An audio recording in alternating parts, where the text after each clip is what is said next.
Hello, everybody. I'm Larry Ridley, and this is the NFL on EA Sports. What a bitter game this promises to be. These division matchups always call for some extra explosiveness in the passing game, and this is the man they'll be looking to deliver it.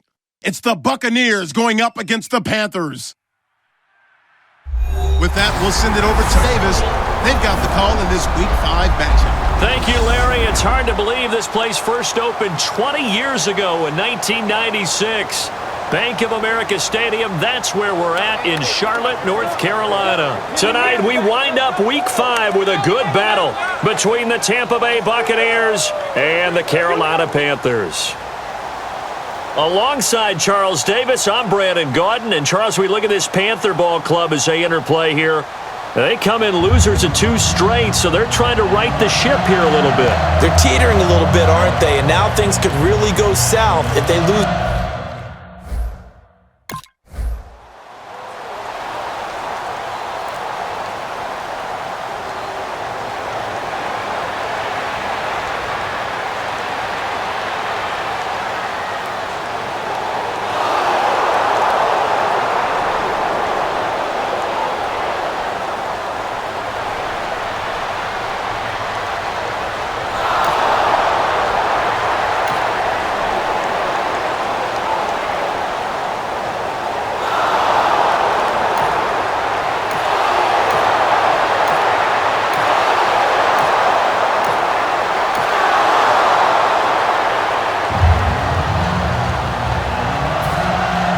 The kicker, Roberto Aguayo, has it teed up and is about ready to get this one started. This is taken just shy of the 10 here. And not a bad return here. He gets it out to the 25-yard line. So here are the defending NFC champs on offense now. They'll be led out by the former Auburn man, Charles, hard to believe, already in his 6th year now, Cam Newton. And every eye in the stadium goes to him as soon as he appears, doesn't it? There are very few players that have that type of effect. Doesn't matter whether he comes out for warm-ups, whether he's come out for the game, to start the game the first time on the field. All eyes on number 1, and rightly so. He may be the best player in the game. And he's going to drop this off to his fullback. And they'll take him down at the 31-yard line. Give him 6 on the play, and that'll bring up 2nd down. Cool under pressure right there, escaping the pocket and finding what I think was not his primary target. And some of these guys are just so comfortable getting outside of the pocket that they'll do it on purpose. Doesn't even need to be a breakdown.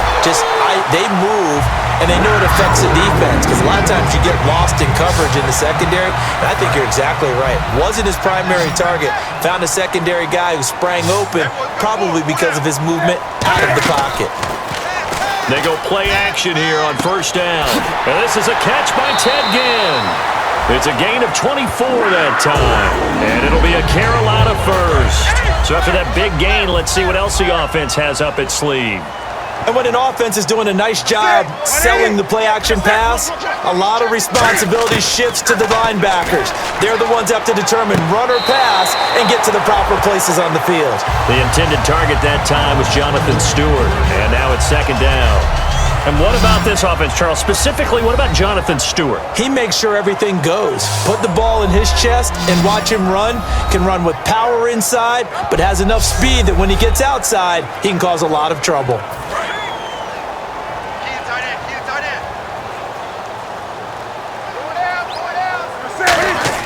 Back to the air, Newton on 2nd down. And he fires one that's intercepted. Picked up by Levante David.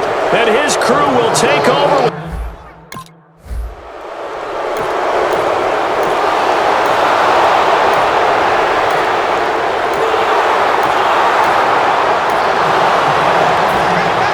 The kicker, Roberto Aguayo, has it teed up and is about ready to get this one started. That's fielded in the end zone. And he'll get it up past the 20 to the 22-yard line. Carolina getting set to take the field. Looked like they had something going last drive. Then the interception happened. Will they recover? The memory they need to keep with them is that they did have something going. They were moving the ball on offense, had a nice sequence going. Don't worry about the other part. You can't get that back. Let's go back to what you were doing well before. I thought you were going to say they need to have no memory, but remember the good part, forget the bad. I like that even better. On first down, it's Newton. He's going to loft one deep left side here. So they took a shot on first down, but couldn't connect. Offense looking to avoid a 3rd and long. It's 2nd and 10. Sure, that pass was incomplete as they made an attempt to get a big one downfield. But that's okay because the second part of that is if you don't get the completion, at least... And now the rookie's free. Touchdown, Carolina. A big play there. His 9th touchdown of the season. And the Panthers are able to get this back within a touchdown. And he showcased his blazing speed on that one. Was he wearing football cleats or track spikes? Because he was gone. Big-time play. And just think about what that does if you're a receiver on the team with him. Well, that's got to open things up for you as well because if I'm a defense, I've got to get back deeper.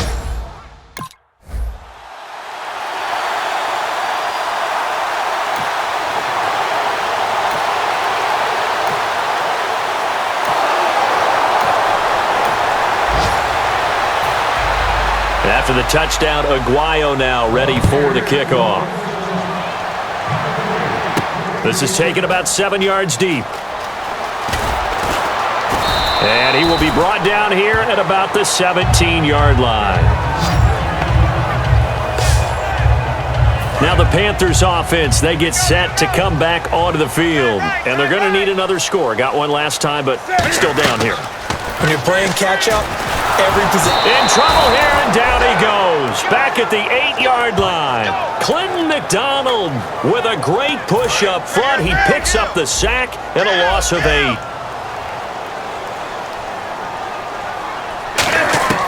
To throw on second down is Newton. Benjamin with it over the middle. And now the Bucs deciding to take a timeout defensively. It's just their first, so they'll have 2 remaining here before we get to halftime.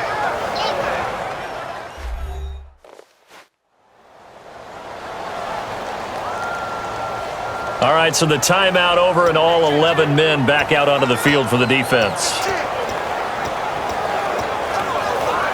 3rd down now following the completed pass.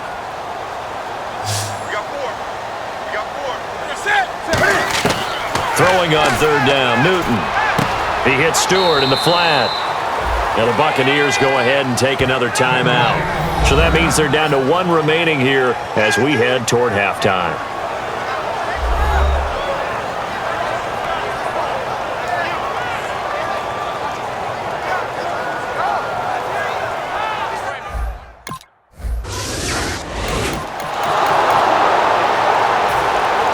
After the touchdown, Aguayo now ready for the kickoff.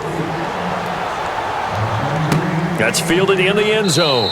And no run back here. This will be a touchback, and it comes out to the 25-yard line. Carolina getting set to take the field. And what do you think goes on here in this situation? If you got the football, you're trailing, you're back in your own territory with just a little time. Do you try something?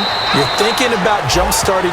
Now whistles come in. We're going to get a timeout here by the offense. It's just their first, so they'll have 2 remaining here before we get to halftime.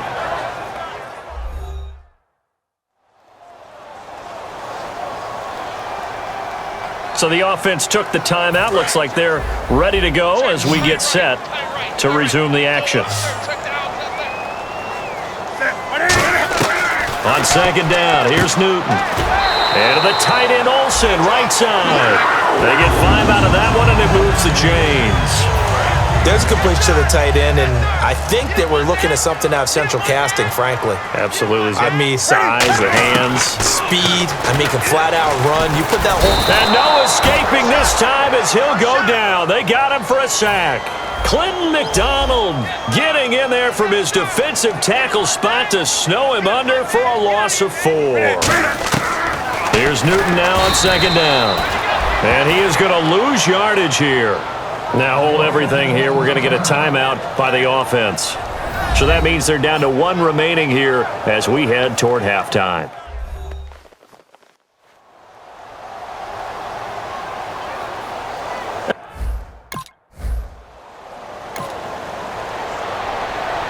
Out come the Buccaneers. They'll have it first to start in the third quarter.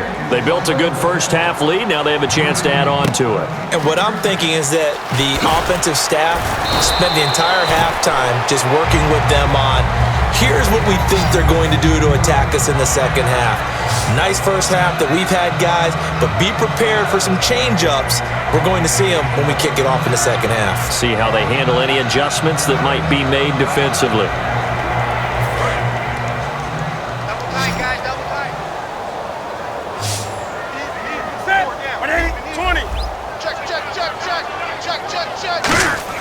On 1st and 10, Newton.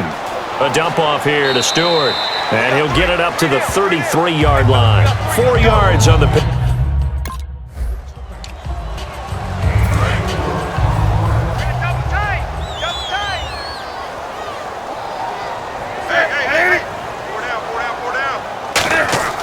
Third and 2, Newton.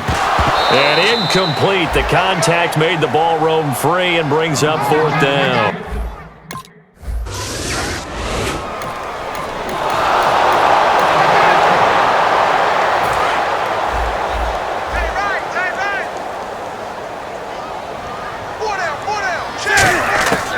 Following the fumble recovery, Newton. Caught on the left side by Ginn. Give him a couple on the catch. It's 2nd and 8. Completed pass play. Now let's see if they go back to the air or to the ground.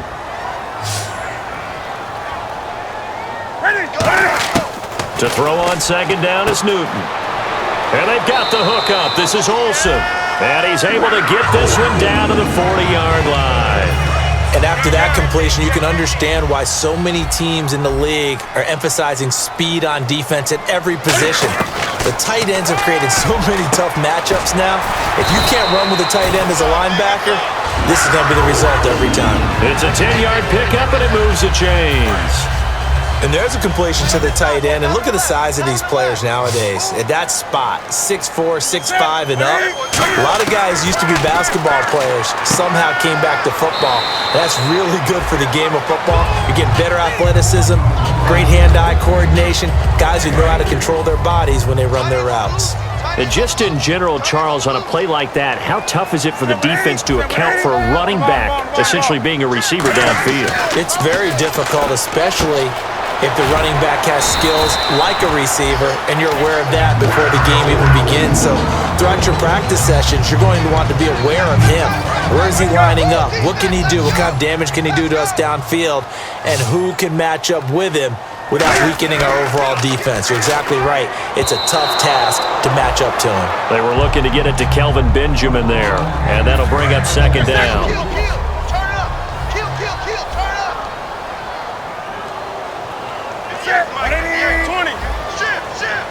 They'll send a receiver in motion to the right.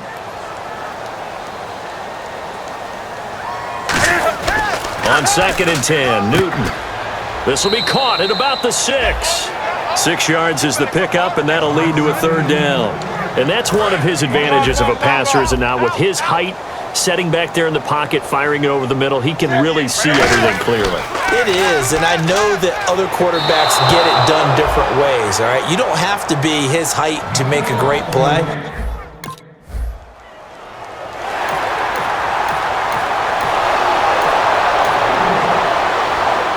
Here's Jacob Shum now. Always a good sign when your first punt comes in the 4th quarter.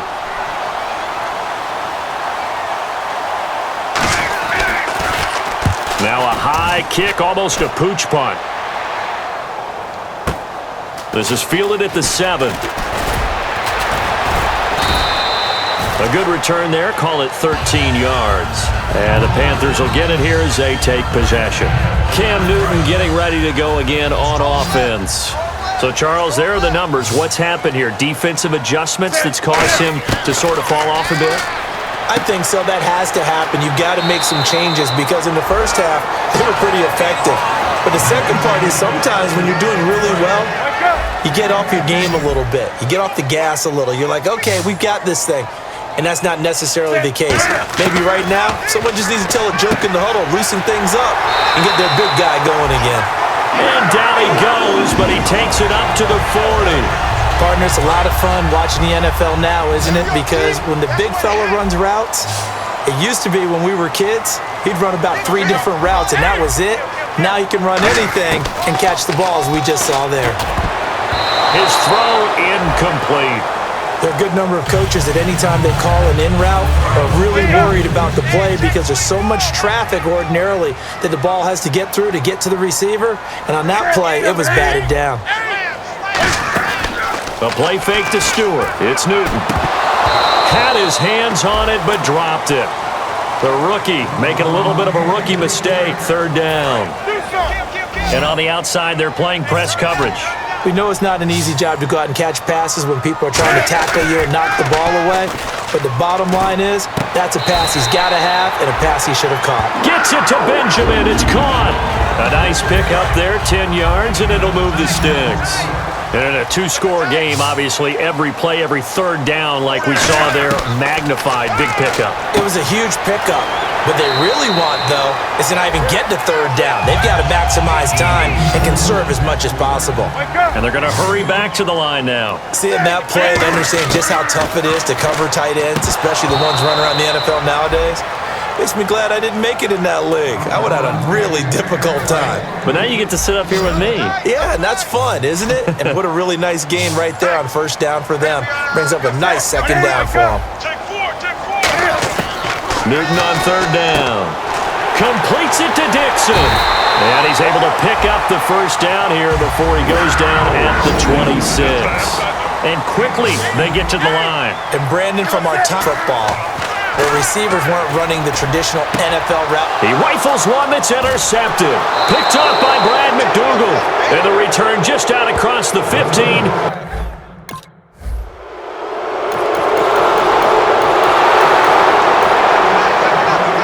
Here's Jacob Shum now. On for his 2nd punt. He'd take a repeat of his 1st. He gets this one away, and boy, it's another boomer. In the end zone. A 46-yard boot, but just 36 following a pretty decent return of 10 yards. And possession will change here with very little time remaining in this contest. Trying to shake off the interception. He'll look to throw. And it pops free. The collision there brings up 2nd down. And barring something unforeseen, this will be the last play of the game. Brown, the lone receiver, left. One last throw here for Newton. And this is dropped it incomplete. Well, there's a metaphor for how this one is gone as time has run out on this ball game. Well, recent memory, the Panthers have made uptown Charlotte a very tough place to come into and get a victory. But they were able to get that done in this one. Not an easy task. And their sprint to the Super Bowl in the 2015 season, they didn't lose a game in this stadium. So this is a monumental achievement to roll in there and beat the Panthers.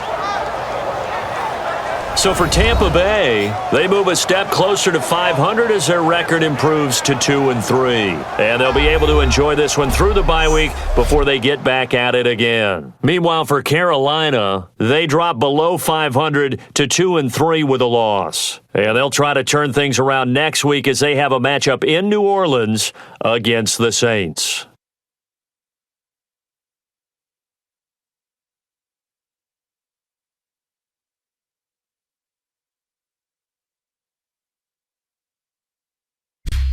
So that'll do it for my partner, Charles Davis, and the best darn crew in the industry. I'm Brandon Gaudin. This has been a presentation of the NFL on EA Sports. From Charlotte, good night, everybody.